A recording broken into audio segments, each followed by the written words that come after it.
Good morning. It's Joel Hoekstra from TSO calling. Hi, Joel. How are you? I'm doing great, thanks. How are you? I'm great too. I'm great. It's a beautiful sunny day here in Pittsburgh. Oh, nice. That's great to hear. I love Pittsburgh. What a great rock town that is. It truly is, yeah. And I can't believe we're talking about Christmas. It's September, but you guys are going to be back, and it's one of our favorite Christmas traditions here in the Burgh. I mean, it's got to happen. We got to get people, give some people time, to get their tickets and get their plans made. So, but yeah, it's early to talk about it, but we are super excited to be hitting the road this year with the Ghost of Christmas Eve, the Best of TSO and More tour. If you haven't seen TSO before, there's always a story on the front half, and this year being the Ghost of Christmas Eve, it's a little bit like musically speaking, a best of or a greatest hits, if you will. So it's a great opportunity to come down if you haven't seen us and hear the music that's made us who we are today. And the second half of the show is always a little bit more of just like a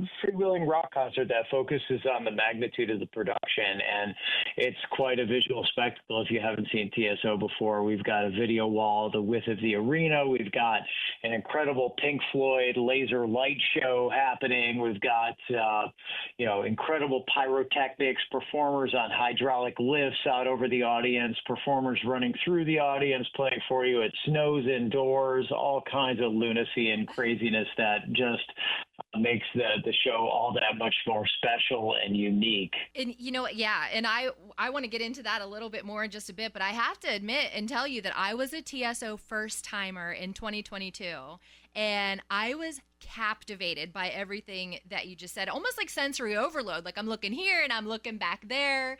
And I was pretty captivated by you personally. I'll admit that too. But I have to flash back to last year. I was watching Dancing with the Stars and I'm like, well, wait a second.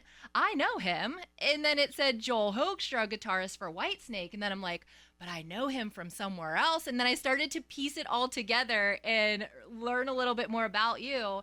And I just don't think that you rest. Do you ever rest? I rest, but I don't rest. I don't take days off on guitar. So obviously I have to sleep. I'm not a vampire, but I do make a habit of getting up and trying to do something productive and move forward every day.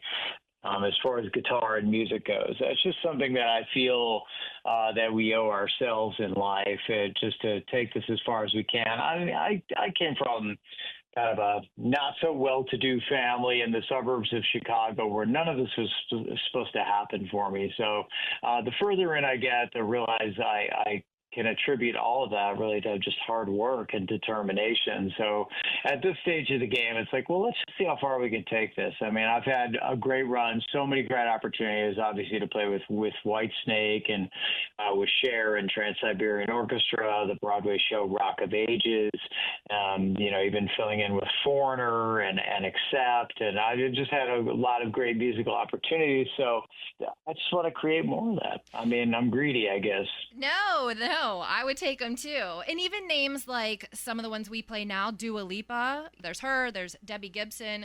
I feel like these opportunities come in front of you, and how could you say no? Yeah, I mean, a lot of these things, it's funny how it works, where they come from places that you would never expect. And likewise, some of the work that you end up doing with music isn't something that necessarily you set out to do when you were a kid. So I tell people when they're starting out, a lot of kids, I said, just be open-minded. Do yourself a favor and be open-minded, because some of the stuff that you don't think is cool right now, maybe in 20 years you're going to think is the coolest thing and the best thing to ever happen to your life.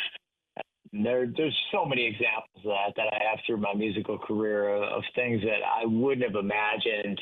Honestly, I was kind of just a heavy metal kid starting out, just like AC/DC, Black Sabbath, Ozzy, Iron Maiden. I had a pretty narrow scope in terms of what I was into, and obviously just remaining open-minded over the years and being into playing all sorts of different music, that's led to all kinds of things. Like, nowhere was the 11-year-old me saying someday I can't wait to play with Cher. Right. But that ended up being like some of the best memories of my life. I mean, playing with her at her Rock and Roll Hall of Fame induction and doing the SNL 50 concert with her. I mean, those are huge things where just millions of people see on TV.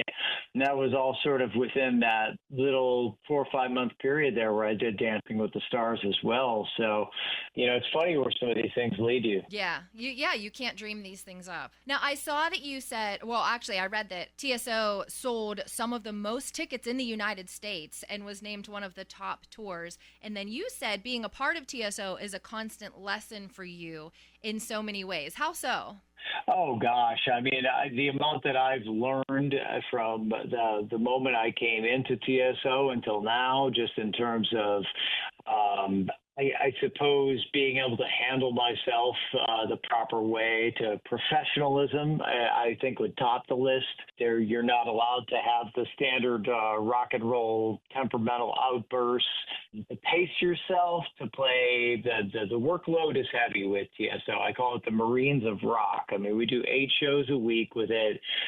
And not only that, but afterwards, you've pulling yourself together to do a signing line for the arena and being hands-on with the fans, being appreciative, being good with fans, being good with your bandmates.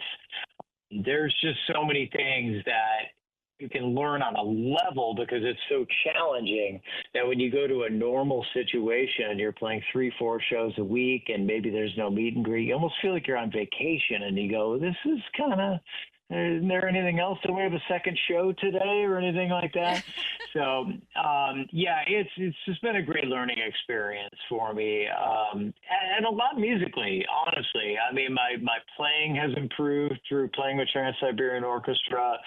I just think the way I view life, even, that's going to sound kind of corny, but I think just the way I view life itself through accepting the challenge of playing with the band, it's just changed my life. And I think it's a great learning experience for me. Really has been, and still and continues to be. Yeah. Well, as I mentioned, I was a first timer 3 years ago. I've been back each year since. There's not a bad seat in the house. I had very good close to the stage seats the first time I went. And this is crazy for me to say. I'm like, next year I have to sit further back. And I'm like a ticket snob. I like to be right by the stage, but there's so much to see. There's not a bad seat in the house. And you touched on a lot of it, the snow that comes down. Then you guys are up on these lifts. You were behind me. You were above me. It's just so good. Well, thankfully, we obviously Paul O'Neill, when he set out and founded this, I'm sure had a lot of people rolling their eyes and scratching their heads thinking, you think this is going to sell out arenas? And yet we sell them out usually twice a day. In fact, when we're at PPG, there will be 2 shows that day, right? On 2:30 and 7:30. So there's a lot of times we get on the bus afterwards and just like, can you believe this? I mean, even it's not lost on us that we're very lucky to have that opportunity to sell out an arena 2 shows in one day and play it. But I think, Paul did a great job with surrounding himself with people that were willing to go along for the ride with the extremes of his vision for this and what Trans-Siberian Orchestra could become. I think there were a lot of people that must have certainly doubted that Paul's vision of this being a holiday tradition, but there's no question at this point in time we're ingrained in North American Christmas culture. I mean, we are everywhere on Christmas radio. We're on, television, on commercials, going, sporting events going out to commercials. Obviously, some of the most streamed holiday music of all time. So, and as you said, obviously every year a Billboard and Polestar, like top tour. So it's amazing to be a part of it just as a guitar player. I mean, I'm not in any regard like, one of the figureheads or the brain power behind this, but I'm super proud to lend my talents and my skills, what I have to it and give it my all. I believe in it very much. I think it's a great thing to be a part of. It's been so good for my life.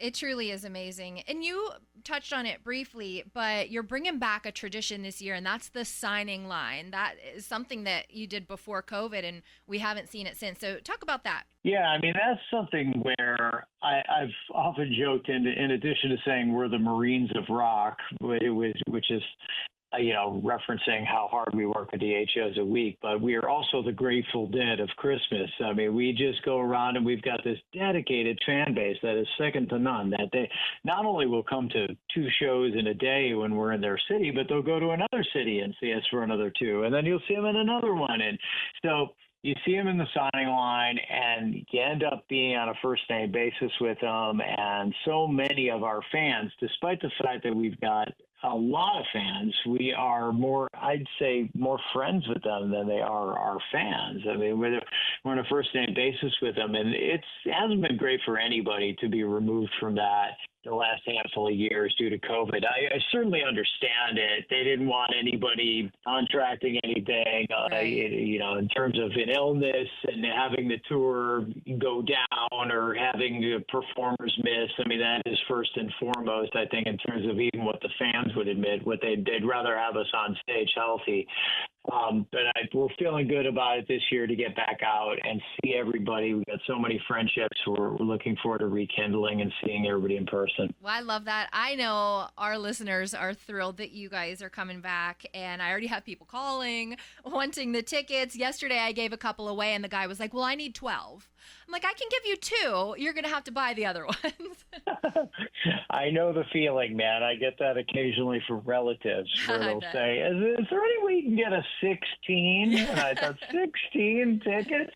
Like, man, I don't know. I could try, but I doubt it. Like, that's a lot. That's a large ask. Is there any way to get 16 seats all together? Right. Oh, my gosh. Okay.